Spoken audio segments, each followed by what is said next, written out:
On va parler ce soir du Gabon avec la situation de la radio Africa numéro 1 qui se meurt après que les employés accumulent 15 mois d'arriérés de salaire tout de même. On ira au Sénégal. Le retour de Karim Wade au pays pourrait lui coûter 138 milliards de dollars. Le Nigérian Mamadou Buhari à Maïdougouri. Est-ce pour la lutte contre Boko Haram ou un coup de campagne? Et puis le Togo, Ghana, échange entre Faure Gnassingbé et Nana Akufo-Addo sur la crise togolaise. Pour évoquer ces 4 sujets autour de moi sur le plateau, Credo Tété, directeur de publication de Le Médium. Bonsoir Credo. Bonsoir Samuel, bonsoir à tout le monde. Horus Tonkovi, vous êtes activiste panafricain. Bonsoir Horus. Bonsoir Samuel, bonsoir à tous ceux qui nous suivent. Et Francisco Napokura, journaliste freelance. Bonsoir Francisco. Bonsoir aux téléspectateurs. Samuel, bien sûr. On commence avec le Gabon. Le Gabon, je le disais, un technicien de la radio Africa numéro 1 à Libreville est mort des suites d'une maladie qu'il n'a pas pu soigner convenablement, faute de moyens financiers n'ayant pas été payés depuis 15 mois. C'est ce qu'ont affirmé les employés de la radio. Lionel Gaston Dombi Badinga, 49 ans, se plaignait depuis plusieurs mois d'un mal de dos. Selon Joël Ngibi, vice-président du syndicat des communicateurs d'Africa numéro 1, il n'a pu se rendre à l'hôpital qu'à la dernière minute, 6 mois après l'apparition de ce mal qui s'est aggravé et a entraîné son décès samedi. Alors, sans confirmer directement le lien entre la mort du journaliste et ses difficultés financières, le directeur général de la radio Africa numéro 1, El Bachir Aboubakar, a reconnu que les arriérés de salaire ont des conséquences difficiles pour ces agents dont certains ont été expulsés de leur maison et ou sont très malades. Credo Tété, Africa numéro 1, on se rappelle, dans les années, cette radio faisait la fierté de tout un continent. Comment est-ce que c'est tombé aussi bas? Non, je crois que Africa numéro 1 dépassait même ou bien avait un fort taux d'audience, d'écoute, plus que RFI. Oui, mais aujourd'hui, c'est le renversement de la tendance et autres là. Mais il faut dire que autant de Omar Bongo et d'autres chefs d'État africains, paix à leur âme, Africa numéro 1 ne souffrait pas de financement. L'ancien président gabonais était en quelque sorte le parrain même de cette station de radio panafricaine et les moyens étaient là. Donc on ne demandait qu'aux journalistes à faire professionnellement leur travail. Mais avec le décès de El Hadj Omar Bongo, donc on a vu que la Libye s'est accaparée également de la station et avec tout ce qu'il y a eu comme le mauvais management, donc cela a causé un peu la chute libre de cette radio. Mais c'est triste. C'est triste parce que Africa numéro 1 faisait la fierté de toute l'Afrique. Et on prenait plaisir, même jusqu'aux émissions culturelles. Donc c'était un plaisir. Et on suivait les animateurs. Je crois qu'il y a Nguemadong qui faisait l'aventure mystérieuse. Donc c'était une émission. Donc il y avait des émissions assez instructives et des émissions qui attiraient beaucoup de monde, beaucoup d'auditeurs. Mais c'est triste pour cette station de radio, bien que ça émet depuis la France aujourd'hui, mais il faut dire que ce n'est pas tellement ça et dans certains pays, dont notre Togo, donc il nous est difficile même d'avoir RFI en FM, donc il faut aller en Africa numéro 1. Donc voilà un peu la situation assez désolante jusqu'à ce qu'un technicien qui est après plusieurs années d'exercice dans la boîte ne soit pas en mesure de s'amener à l'hôpital pour se faire soigner faute de moyens.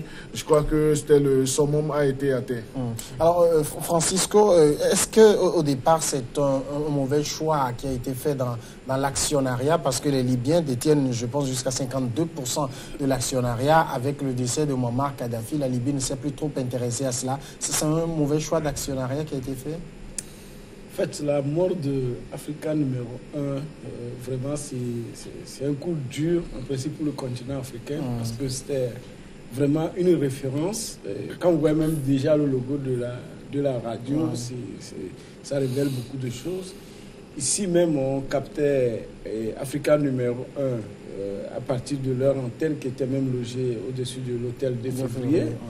Le correspondant même de Africa numéro 1, le doyen Jacques Douti-Soulou, et qui est là. Moi, je savais, j'étais souvent avec lui. Et depuis des années, lui ne percevait même plus, n'est-ce pas, les rémunérations de reporter, mais il le faisait. Et comme correspondant, même quand on n'écoutait pas Africa numéro 1, à partir de sur Lomé, Jacques de Tissou faisait toujours son travail. Moi, ce qui était paradoxal, c'est que l'actionnaire, le numéro 1 libyen, et quand ils ont pris cette radio, je disais que l'antenne, le pylône était au-dessus, et puis les émetteurs étaient au-dessus de l'hôtel de février. Ouais. Et c'est également la Libye qui prenait cet hôtel. Et maladroitement, je ne sais pas par quel moyen, et on ne pouvait plus recevoir la chaîne à partir du Togo. Ça veut dire que déjà, entre les différents réseaux de la Libye, il doit y avoir déjà un problème. Et puis, l'actionnariat libyen, par rapport aux ambitions de Muammar Kadhafi de faire, disons, l'Union... les États-Unis d'Afrique. Les États-Unis d'Afrique, je crois qu'il avait pensé quand même au bon moyen pour pouvoir... pour que tous les Africains se retrouvent. Mais nous avons vu, je crois que c'était en 2008, que la Libye a repris cette radio. Et en 2011, disparaissait Muammar Kadhafi, bien évidemment, avant sa disparition avec ses problèmes. Donc mais déjà avec la mort d'Omar Bongo en 2009, cette radio a déjà commencé par vaciller un peu. Ce n'était plus ce qu'elle était dans le temps. Oui, justement, l'Africa numéro, c'était Bongo. Et après Bongo, le fils, est-ce que... Il n'a pas cette ambition-là parce que Africa numéro 1 émettait de Libreville et de Moabi au Gabon. C'était la fierté du continent. Comment un dirigeant peut négliger ça? Oui, mais lui, il a négligé ça. La preuve, il est malade, il ne peut pas se faire une convalescence au pays. C'est une négligence totale des structures. Et donc, le choix de la Libye de prendre cette radio, c'était un bon choix. Et pour quand même, puisque les programmes en tant que tels n'ont pas changé, ça continue d'être percutant. Mais quelque part, la Libye qui était en guerre, et le Gabon qui était à 35% de l'actionnariat aussi, ne donnait pas ce qu'il fallait. Donc voilà ce qui est arrivé. C'est la mauvaise gestion. Alors, au russe, est-ce que Africa numéro 1, en termes de médias, c'est un peu le prototype de ce qu'a été Air Afrique en termes de... Oui, je vais dire d'une certaine manière, oui. On peut reprocher beaucoup de choses à M. Omar Bongo, mais on ne peut pas tout lui reprocher. L'initiative de faire... cette chaîne Africa numéro 1 était une grande initiative. C'était une initiative panafricaine. On avait une chaîne qui couvrait toute la zone francophone, où les gens se reconnaissaient. Vous aviez une playlist riche et fournie, et où il n'y avait pas... comment dire, alors, c'était très paradoxal parce qu'on avait Omar Bongo qui avait lancé cette chaîne, mais on n'avait pas de censure. Donc, aussi bien le Gabon avait des relations avec l'Afrique du Sud apartheid, on avait des chansons pour la libération de Nelson Mandela sur Africa numéro 1. On avait, je me rappelle que la première émission, disons, qui était dans le genre appel sur l'actualité, c'était Africa numéro 1. Les premières émissions ésotériques, c'était Patrick Guémandong, Africa numéro 1, d'ailleurs, qui a inspiré beaucoup de personnes. On a eu l'Odou avec les jeux radiophoniques, Gilbert Salah pour 30 ans de musique africaine, on avait Manu Dibango, on avait beaucoup de gens. Et c'est triste parce que je pense que ça a été un manque de vision pour les successeurs, dans le sens où on perpétue cette erreur-là. C'est-à-dire, la chaîne, elle est panafricaine. Je me serais attendu à ce que soit le fils reprenne l'initiative et la perpétue, ou soit même que l'Union africaine, comprenant l'importance que peut avoir le média, que peut avoir la presse, reprenne cette chaîne-là et la gère. Mais à partir de la session avec la Libye, on voit un déclin. On ne voit plus l'Africa numéro 1 normal. Et quand on voit ce qui se passe avec ces 15 mois d'arriérés de salaire pour des employés, mais on comprend justement que en réalité, il n'y a pas une perception noble du journaliste. On ne comprend pas l'intérêt qu'a la presse en Afrique. C'est encore un manquement. On a l'impression que ceux qui sont promoteurs ou ceux qui se disent, oui, voilà, il y a une certaine fierté de dire c'est ma chaîne, c'est ma radio, mais au niveau de ceux qui y travaillent, de ceux qui apportent leur expertise, de ceux qui ont fait des études maintenant pour faire le rendu, ceux qui veulent le faire de manière indépendante, il y a une négligence. On a l'impression que grosso modo, oui, j'ai mis ce monsieur, j'ai vu son CV, oui, il est plaisant, je l'ai mis à tel poste, il doit se contenter de la visibilité qu'il a, il n'a qu'à faire ses petits deals à côté, bon, si je ne le paie pas, il va s'en sortir. Et ça, c'est un chemin qui est répété dans la plupart des pays. Donc, on a des gens, alors il faut pas faire l'amalgame, on a des gens de qualité, des gens professionnels, mais dont on organise l'étranglement financier pour pouvoir en fait passer par leur canal et faire la communication qui leur convient. Alors, et c'est triste. Credo, c'est triste. Est-ce qu'on va conclure que Africa numéro 1 est une radio qui est morte? Non, mais c'est une radio qui est assez mourante. Le pronostic vital est assez prononcé.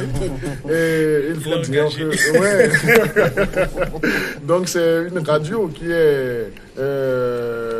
glisse vraiment. Donc il va falloir qu'il y ait un sursaut. Donc je crois que Maurice Donkovi a donné des pistes de récupération. Donc pourquoi est-ce que l'Union africaine ne va pas récupérer cela si on savait que l'actionnariat de la Libye à un certain moment dans Africa numéro 1, c'était pour faire le travail de rassemblement et autres là, parce que Africa numéro 1 n'était pas uniquement pour les pays francophones, mais les pays anglophones. Donc je me rappelle ce correspondant nigérien, Tunde Fatunde, donc Lagos, donc là, on prenait plaisir à suivre ces éléments et autres là, juste rien que la façon de décliner son identité et autres là. Donc c'était un plaisir. Donc Africa numéro 1, c'était vraiment ça nous avait donné envie d'embrasser ce métier de journaliste et autres là. Et moi-même, je me dis, même leur émission culturelle. Donc, on a notre doyen Étienne Kossivi-Bauduit qui faisait l'actualité culturelle, même Olabiré Dacruz. Donc, voilà nos doyens qui ont fait la fierté de notre pays dans le journalisme, mais qui ont travaillé sur cette chaîne et autres là. Donc, aujourd'hui, le pronostic vital est assez engagé, mais rien n'est perdu si nos dirigeants au niveau de l'Union africaine prennent conscience de ça. Donc on ne va plus demander cela et cet exercice à M. Ali Bongo et autres là, parce qu'il avait toute la latitude de pérenniser ce que son papa a fait, mais lui, sa priorité, c'était pas le développement des médias, parce que il faut vous dire que c'est quelqu'un que les médias gênaient un peu, donc il ne souffrait pas les médias, donc on peut comprendre aisément pourquoi cette radio a assez chuté. Mais c'est triste, mais on peut aller dans une récupération. L'Union africaine aujourd'hui, qui fait de la thématique, le développement des médias, une thématique assez phare, assez sensible, doit montrer toute sa bonne foi en ressuscitant ou bien en réincarnant la radio que nous avons tant chérie. Moi, le point que je voulais ajouter, c'est que je pense que si à un moment au niveau des gouvernants, disons le rapport des gouvernants par rapport aux populations, s'ils ne voient pas le danger qu'il y a à ne pas avoir une radio qui fédère, faite par des journalistes africains, avec des journalistes africains, des correspondants africains, de la musique africaine, des paradigmes africains, s'ils ne comprennent pas la nécessité de cela, c'est grave. Parce qu'actuellement, si moi j'ai envie de m'informer, même sur le Togo, je suis obligé de brancher RFI, ou bien je suis obligé de brancher BBC. Donc finalement, toutes les émissions, même culturelles, qui sont données, je dois les subir, les percevoir par le paradigme et l'œil de l'autre. C'est l'œil de l'autre à l'extérieur qui, dans la transmission de son information, m'éclaire et me dit si cela est bien, si cela est mauvais, si cette manière de penser est correcte, si elle n'est pas correcte, si dans telle région ce sont des villageois ou pas, tout ça. C'est lui qui organise mes perceptions. Donc si les dirigeants à un moment, avec tout l'investissement mis dans l'école, mis dans les formations, par exemple ici actuellement au Togo, on a ici pas, on a des écoles au Sénégal, au Togo par exemple on a la TVT, on a tout un ensemble de doyens qui ont été formés en France, journalistes formés en Europe qui sont revenus au Cameroun. Mais si à un moment, les gouvernants ne prennent pas conscience qu'il est indispensable d'avoir un lien médiatique entre eux et leur population de base, quelque chose qui va rendre l'information, qui va être un tant soit peu impartial, s'ils ne le perçoivent pas, c'est qu'ils n'ont rien compris. Ils n'ont rien compris. On va marquer la pause et au retour, on va continuer de dire encore quelques mots sur la situation d'Africa numéro 1.